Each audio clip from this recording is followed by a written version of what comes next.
मैं doctor R के पुरोहित, आपका स्वागत है।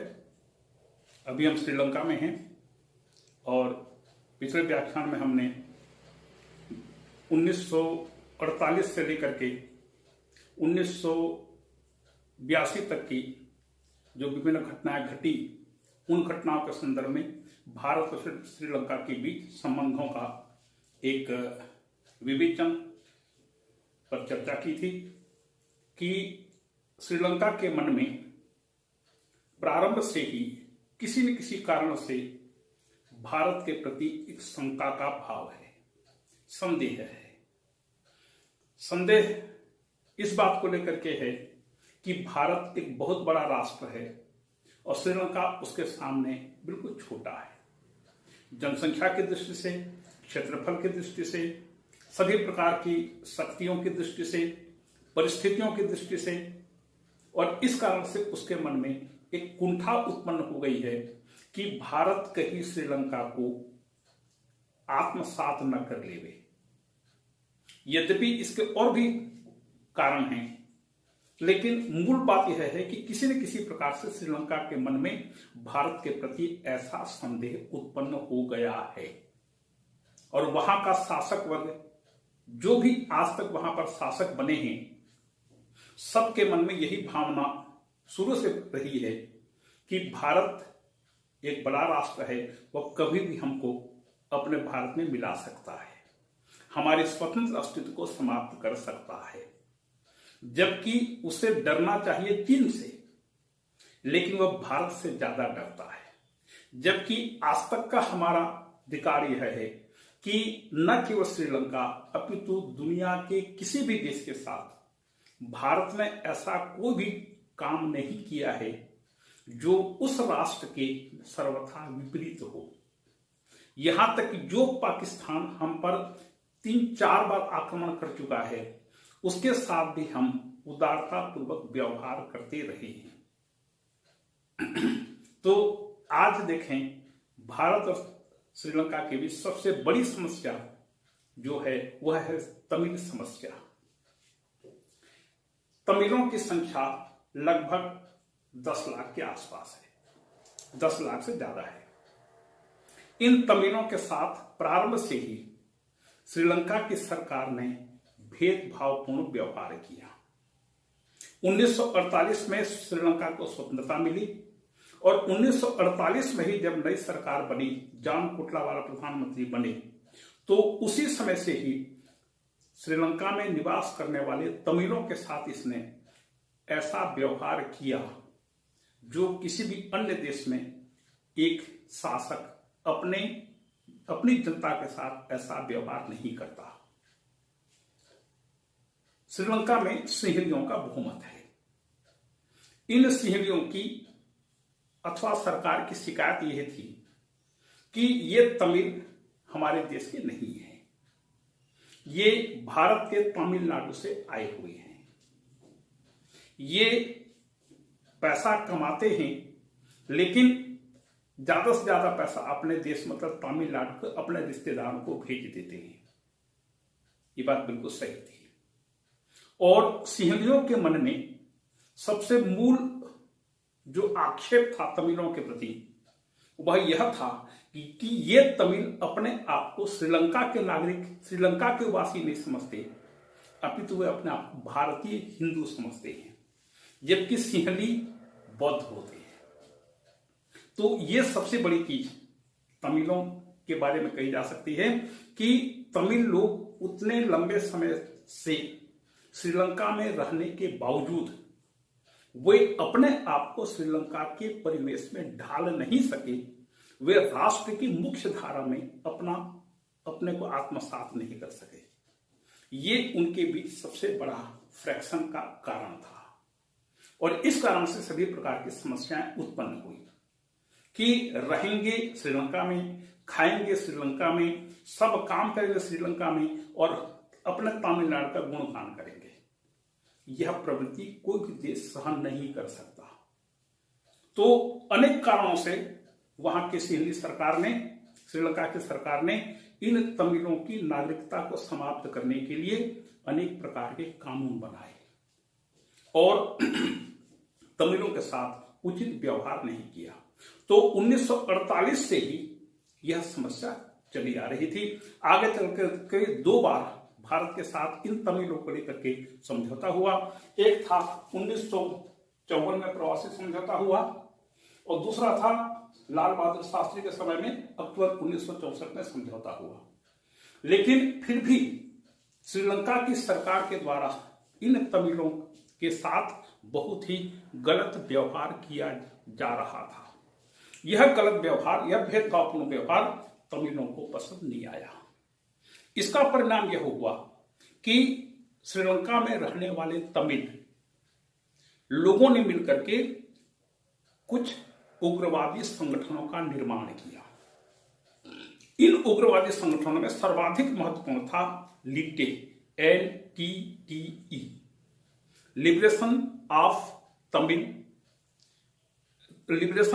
Tigers Tamil alum.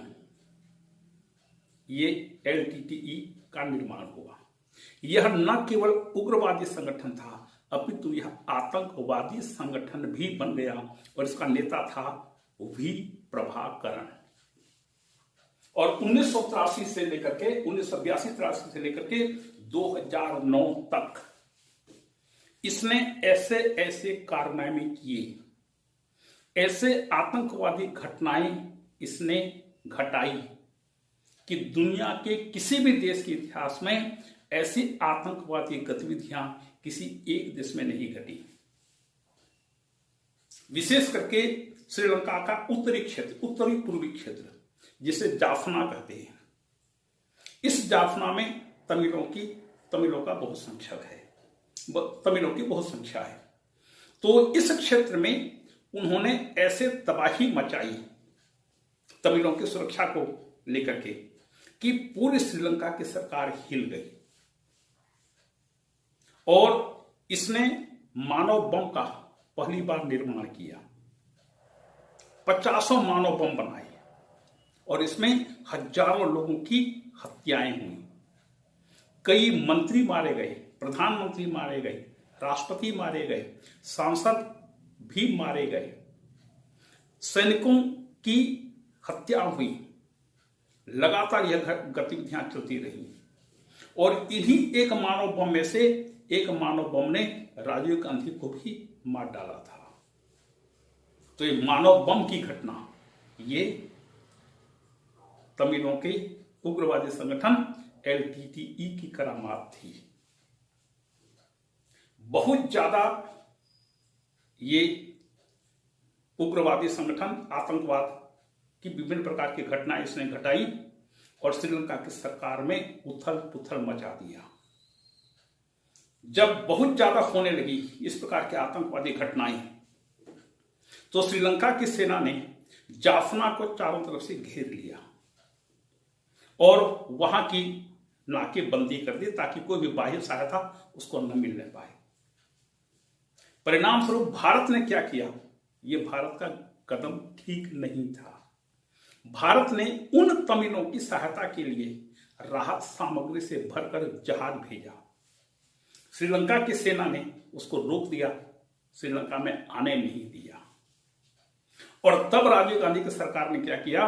विमान से, हवाई सेवाओं के माध्यम से वहां पर खाने के पैकेट और दवाइयों का पैकेट गिराया और इन जहाजों को, इन मालवाहक विमानों को 2 मिराज विमानों ने फॉलो करते हुए उसको सुरक्षित रूप से ले गए और वहां पर ये पैकेट गिराने के बाद वापस आ गए। यह निश्चित रूप से श्रीलंका की संप्रभुता का भारत के द्वारा किया गया उल्लंघन था।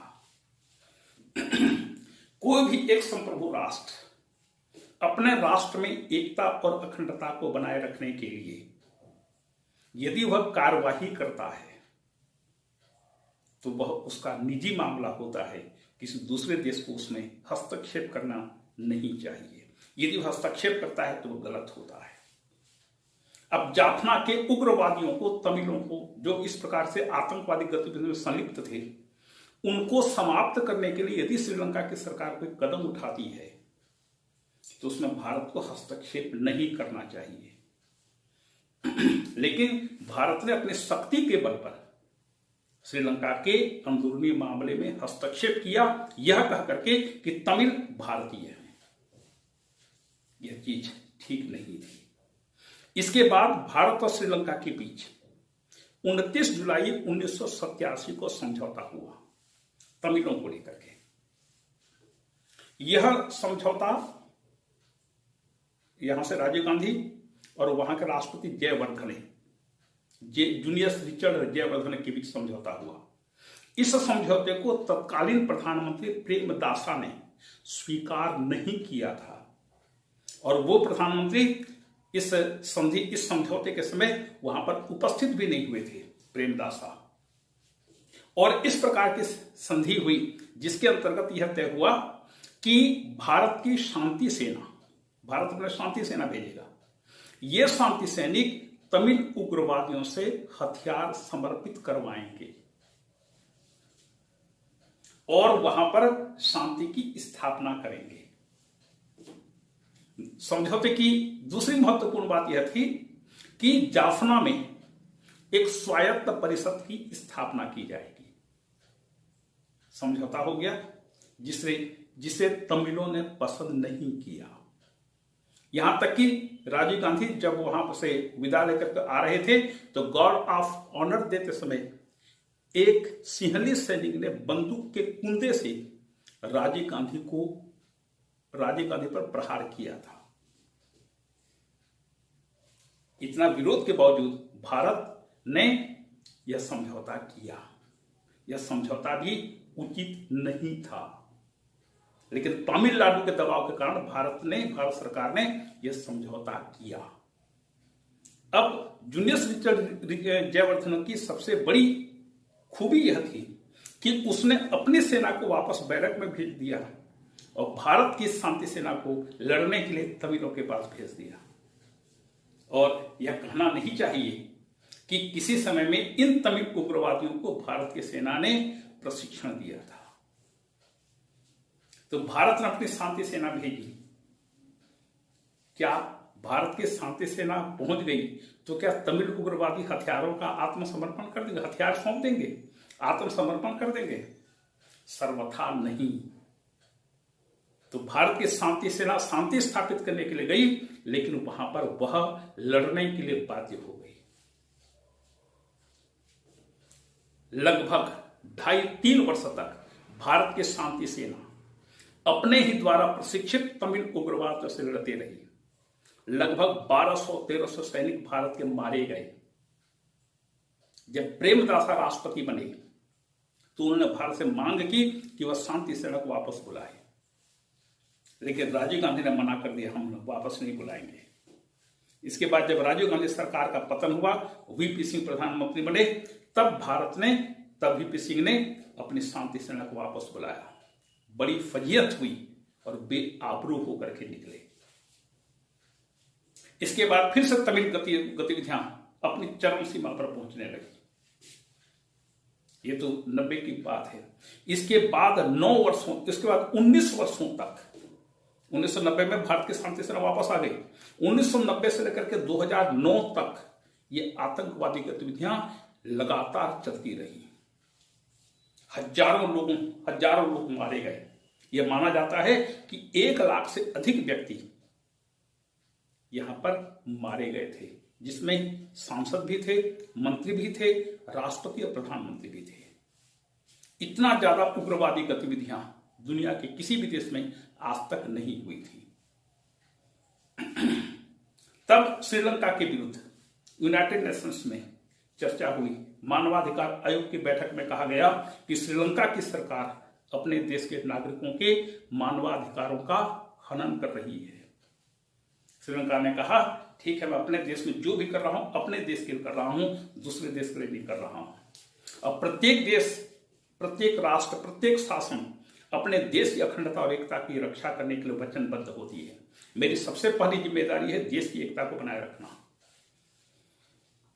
और उसने बिना किसी संकोच के जाफना प्रायद्वीप में इतनी बुरी तरह से सैनिक कार्यवाही की कि आखिरकार वहां लिट्टे का सबसे बड़ा नेता प्रभाकरन, जो एम्बुलेंस में छुप करके भाग रहा था, अपने 2 साथियों के साथ मिसाइल हमले में मारा गया मई 2009। और इस प्रकार से तमिल समस्या का पटाक्षेप हुआ। पूरे क्षेत्र में श्रीलंका की सेना पहुंच गई और धीरे धीरे करके आतंकवादी गतिविधियां पूरी खत्म हो गई। लेकिन अल्टीमेटली अभी भी वह तमिल समस्या का अंतिम निराकरण नहीं हुआ है कि तमिल अपने आप को श्रीलंका के नागरिक समझें, राष्ट्र की मुख्य धारा के साथ जुड़ जाएं और श्रीलंका की सरकार भी बिना किसी भेदभाव के, बिना किसी संकोच के उन्हें अपना नागरिक माने, तब जाकर के यह समस्या समाप्त होगी। यह है श्रीलंका की तमिल समस्या। अब इसके बाद अंतिम बिंदु है चीन से निकटता। चीन शुरू से ही भारत विरोधी रहा, श्रीलंका शुरू से ही भारत विरोधी रहा है। यद्यपि कुछ प्रधानमंत्री आए, जैसे भंडार नायके, सालोमन भंडार नायके, फिर उसके बाद उनकी पत्नी सिरिमाओ भंडार नायके आई। इनके समय में भारत और श्रीलंका एक दूसरे के करीब आए, लेकिन मूलतः श्रीलंका में जो भी राष्ट्रपति या प्रधानमंत्री बना है उसने हमेशा भारत को शंका की दृष्टि से देखा है। तो स्वाभाविक है वह चीन के नजदीक गया और चीन ने विपुल पैमाने पर श्रीलंका को आर्थिक सहायता प्रदान की। चीन की नीति है कि किसी भी देश को उदार शर्तों पर जितना चाहिए उसका 10 गुना पैसा दे, उधार दे। उसके बाद उन शर्तों को धीरे से बदल दो या शर्तों की व्याख्या इस ढंग से करो कि वह आपके कब्जे में आ जाए।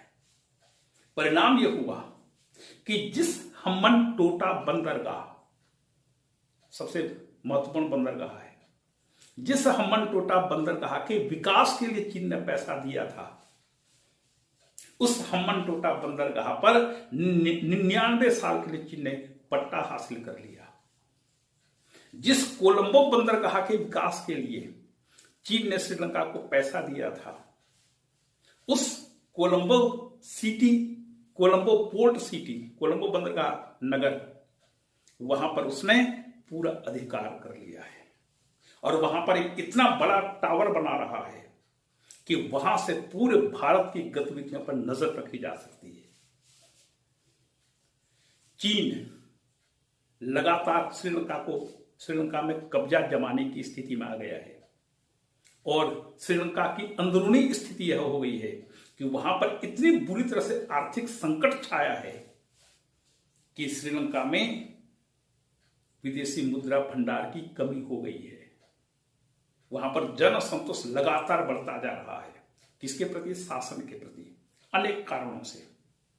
क्योंकि शासक का विजन अच्छा होना चाहिए, लेकिन श्रीलंका में यह स्थिति आई कि एक ही परिवार के 6-7 लोग शासन के मुख्य पदों पर बैठे हुए हैं। प्रधानमंत्री, राष्ट्रपति, रक्षा मंत्री, विदेश मंत्री, सभी प्रकार के विभिन्न पदों पर एक ही परिवार के 6-7 लोग राजपक्षे परिवार के लोग बैठे हुए हैं। ये सब मिलकर के पूरे देश को चला रहे हैं और ये कैसा चला रहे होंगे ये सामने आ गया है। तो श्रीलंका लगातार चीन से निकटता बढ़ाता जा रहा है और चीन श्रीलंका पर कब्जा करने की स्थिति में आ रहा है। अब श्रीलंका के पास लाखों करोड़ डॉलर चुकाने के लिए कोई पैसा नहीं है।